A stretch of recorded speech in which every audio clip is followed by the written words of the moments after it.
friends, welcome to another episode of our gluten-free baking.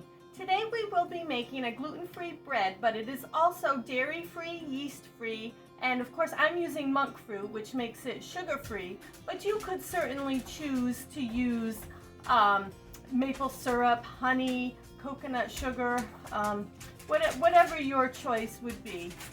We're going to start by putting our dry ingredients in a mixing bowl. I have started with 3/4 of a cup of cassava flour. And cassava flour is a little bit different than the tapioca flour, even though they both come from the cassava plant. The cassava flour is actually dried and ground from the root, where the tapioca flour is just from the extract of the starch of the plant. So the next ingredient we are going to use is 1/4 of a cup of potato starch. You could also swap this out for sweet potato starch. My sweet potato starch was running low, so I'm doing the potato starch today. And I have 2 tablespoons of coconut flour, 3 tablespoons of psyllium powder. If you don't have powder and you have the flake form, you could put it through a spice grinder, put it through your blender. We will be using the blender next, so you could, run it through the blender first, and then it'll grind it up for you. But 3 tablespoons of psyllium powder,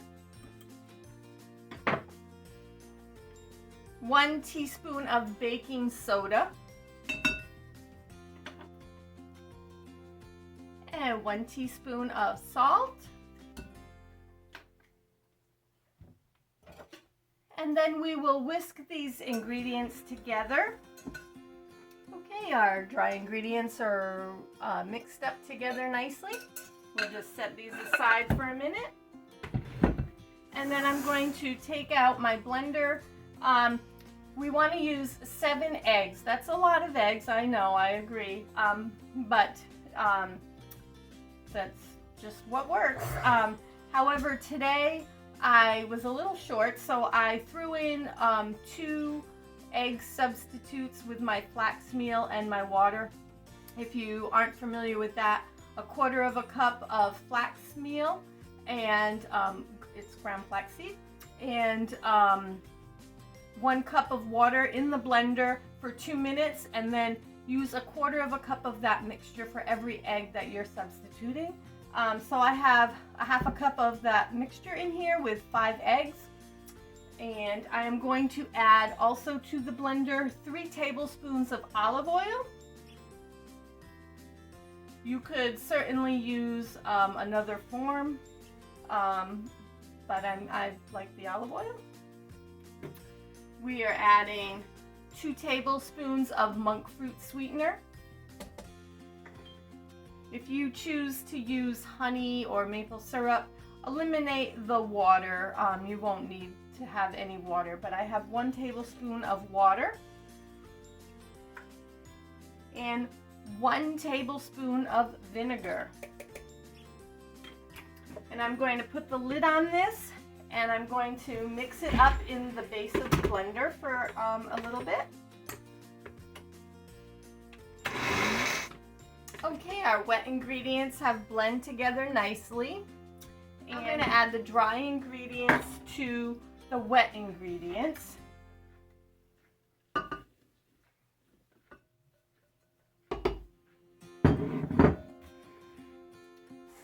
And we'll put this back on the blender base and mix this up a tad. We want it to be nice and smooth. If needed, scrape the blender down a tad.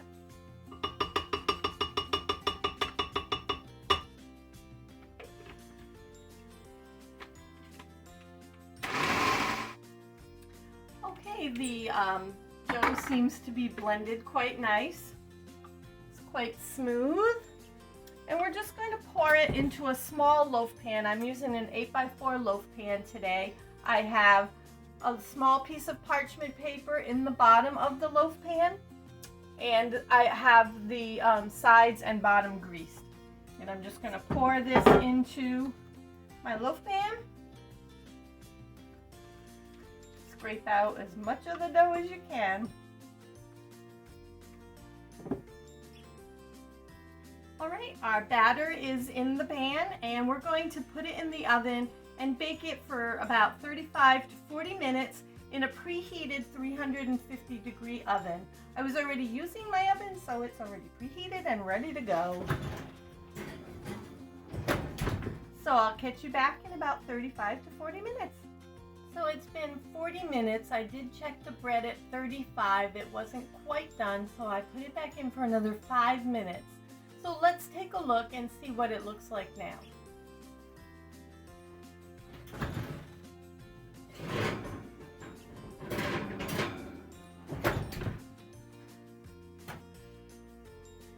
There we go.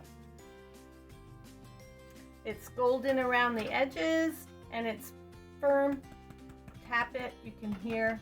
So we're going to let this sit for 5 minutes or so that it can cool, and we'll take it out of the pan. And once it's a little cooler, we can slice it, and you'll see how yummy it looks. The pan seems as though it's cooled enough so that I can now remove the bread. I'm going to take a knife and just run it around the edges so that it'll loosen anything that may be a little stuck.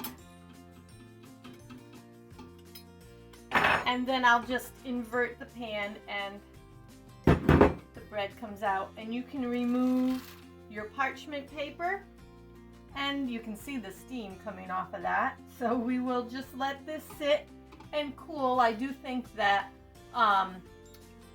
bread will slice better if it's cooled just a little bit, but you definitely will enjoy this best warm, so you don't want it to cool too long.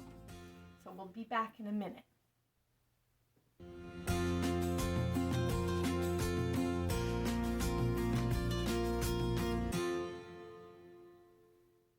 The bread has cooled for 10 minutes since its initial removal from the oven.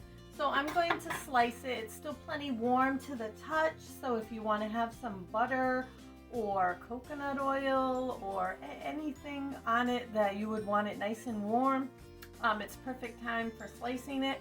If you want to make a sandwich, you might want to let it sit a little longer. Maybe you don't need it quite so warm, but I'm just going to cut off the heel and get into a nice slice here.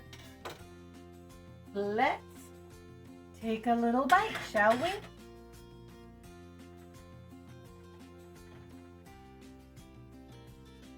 Perfect. And as you can see, it holds together very well, so it would make great sandwich bread. It's wonderful toasted. It's my husband's favorite bread, toasted with his eggs in the morning. So I hope you enjoy our gluten-free, dairy-free, yeast-free bread. Have a great day.